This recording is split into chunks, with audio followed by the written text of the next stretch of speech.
दोस्तों, आज हम आपके लिए मुल्ला नसरुद्दीन की मजेदार कहानी नकलची मुर्गा की हास्य कथा लेकर आए हैं, जहां उनका मुर्गा चालाकी से दूसरे मुर्गे की नकल कर शर्त जीत लेता है।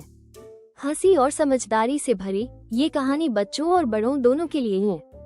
तो हम कहानी की ओर चलते हैं। शहर के एक कोने में गुलाब नगर में मुल्ला नसरुद्दीन का छोटा सा घर था।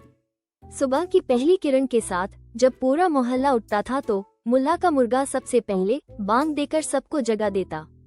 मुल्ला इस मुर्गे को हकीम चीकू साहब कहकर बुलाते थे। पड़ोसी हैदर मियाँ को ये बात हमेशा खटकती थी। एक दिन वो बोले, मुल्ला, तुम अपने मुर्गे को हकीम क्यों बुलाते हो? क्या वो मरीजों की नब्ज टटोलता है?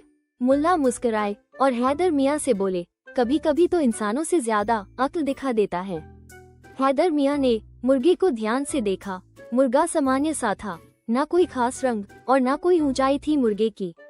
हैदर मुल्ला से बोले, अरे मेरा मुर्गा तो इतना तेज है कि वो बकरी को भी डरा देता है, और तेरा ये मुर्गा दिन भर खुद ही अपने पंजे देखता रहता है।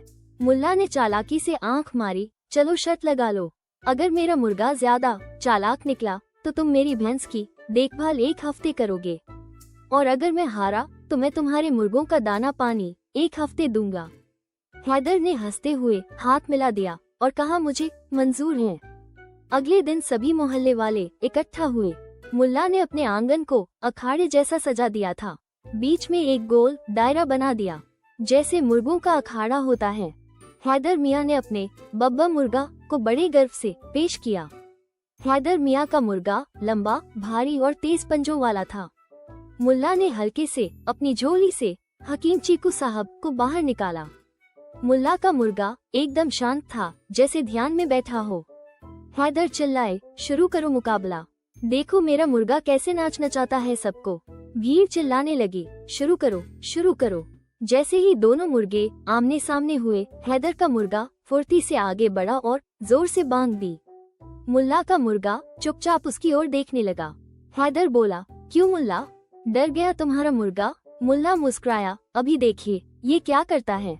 तभी हकीम चीकू साहब ने धीरे धीरे एक पग आगे बढ़ाया, फिर दूसरा, फिर अचानक वह हैदर के मुर्गे की नकल करने लगा। ये देखकर भीड़ चौंक गई। जहां हैदर का मुर्गा बांग देता, चीकू भी उसी सुर में बांग देता। वो जहां गर्दन हिलाता, चीकू भी वैसा ही करता। जहां पंख फड़फड़ाता, चीकू भी हूबहू वही हरकत करता। भीड़ अब ठहाके मार मार कर हंस रही थी। अरे ये तो नकलची मुर्गा निकला, देखो कैसे हैदर मियाँ के मुर्गे हूबहू कॉपी कर रहा है। हैदर को गुस्सा आ रहा था, ये तो धोखा है, नकल तो कोई भी कर सकता है।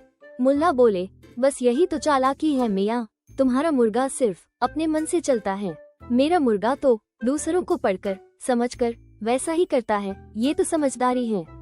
हैदर गुस्से में चिल्लाया, पर इसका मतलब ये नहीं कि वो होशियार है। मुल्ला शांति से बोले, तो एक आखिरी राउंड हो जाए, इस बार तुम्हारा मुर्गा कुछ भी कर सकता है और मेरा मुर्गा केवल नकल करेगा। अंतिम राउंड शुरू हुआ। हैदर ने गुस्से में अपने मुर्गे को इशारा किया। मुर्गा दौड़कर दायरे में आया और जमीन पर पंजे मारने लगा। हकीम चीकू साहब भी धीरे धीरे जमीन कुरेदने लगा। अब हैदर के मुर्गे ने हवा में उछाल मारी और फिर जोर से बांग दी। मुल्ला का मुर्गा भी उछला, मगर मुर्गे पर नहीं, सीधे हैदर की पगड़ी पर जाकर बैठ गया। कुछ देर के लिए सन्नाटा छा गया, फिर सभी गांव वाले हंसने लगे। हकीम चीकू साहब ने तो जीत ही ली बाजी। पगड़ी पर बैठकर बोले, अब तो राजा मैं हूँ। मुल्ला ने सिर झुकाकर कहा, देखा मियाँ हैदर, मेरा मुर्गा सिर्फ नकल नहीं करता, वक्त देखकर ताज भी पहन लेता है। शाम को हैदर मियाँ मुंह लटकाकर मुल्ला की भैंस को घास खिला रहे थे। मुल्ला वहीं बैठकर मुर्गे से बोले, अबे ओ हकीम चीकू साहब, अगली बार किसी के सिर पर बैठने से पहले देख लेना कि सिर गंजा तो नहीं है। मुर्गा बांग दी, शायद कह रहा था, जो भी हो तालियां तो मुझे ही मिली हैं। दोस्तों, हर बात का जवाब ताकत से नहीं, समझदारी से दिया जा सकता है, और कभी कभी नकल भी कला हो सकती है, अगर समय सही हो। अगर आपको कहानी अच्छी लगी हो तो आप हमारे चैनल को सब्सक्राइब और वीडियो को लाइक एवं शेयर जरूर करें।